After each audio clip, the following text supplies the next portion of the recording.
যেখান থেকে ভিডিওটা দেখছেন ভিডিওটা ভালো করে দেখুন। পুলিশের কি রকম অত্যাচার করতেছে বাংলাদেশ জনগণের উপর। দেখেন, পুলিশের হামলার মধ্যে একটা শিশু কিভাবে গুলিবিদ্ধ হলো এবং এই শিশুটা কি দোষ করলো, এই শিশুটা কিসের আন্দোলন করলো।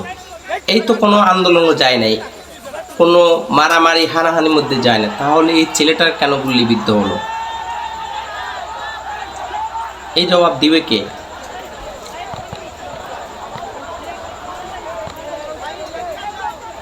খুলনার প্রতিটা আনাচে কানাচে অলি গলি সমস্ত রাস্তায় ব্লক করে রাখলো কোটা আন্দোলনকারীরা। প্রতি মুহূর্তে পুলিশের সাথে হামলা হইতেছে, প্রতি মুহূর্তে পুলিশের সামনে হামলা হইতেছে।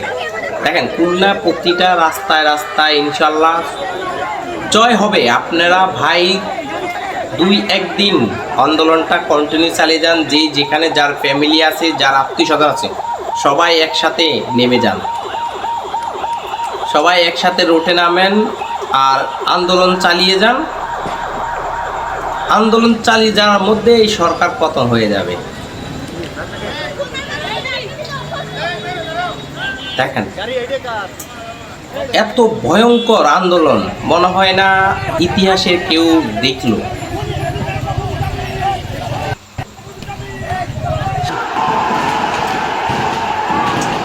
ইনশাল্লাহ চালিয়ে যাও, বিজয় তোমাদের আসবে, তোমরা চালিয়ে যাও।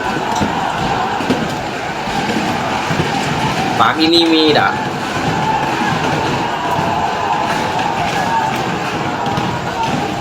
প্রতি মুহূর্তে পুলিশের সাথে, পুলিশ ছাত্রলীগ যে কুত্তাগুলো আছে ওই কুত্তাদের সাথে সব সময় হামলা মামলা চলেই তাদের সাথে। আমি বলি, তোমরা পুলিশের যত ফ্যামিলি আছে, তাদের বাড়িঘর আছে, সব বাড়িঘর জ্বালিয়ে দাও, দেখবা পুলিশ সোজা হয়ে গেছে। তাদের রোডের মধ্যে কিছু না করে তার ফ্যামিলি আছে, তার বাড়িঘর আছে, ওগুলা জ্বালাই দাও, দেখবা পুলিশ সব সোজা হয়ে গেছে, একটাও বেকা থাকবে না, একদম সোজা হয়ে যাবে।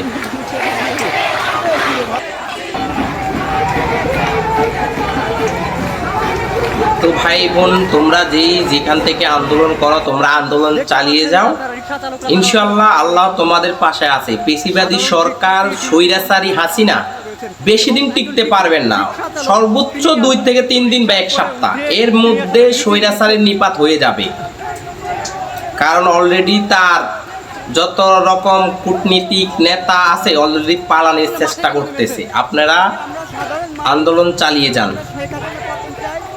প্রবাসী ভাইরা যারাই আছেন, যেখান থেকে ভিডিওটা দেখছেন, ভাই আপনাদের প্রতি আমার অনুরোধ করতেছি, আপনারা যেখান থেকে পারেন আপনারা হুন্ডিতে হন, বিকাশে হন, সীমিত আকারে টাকা বাংলাদেশে দিবেন।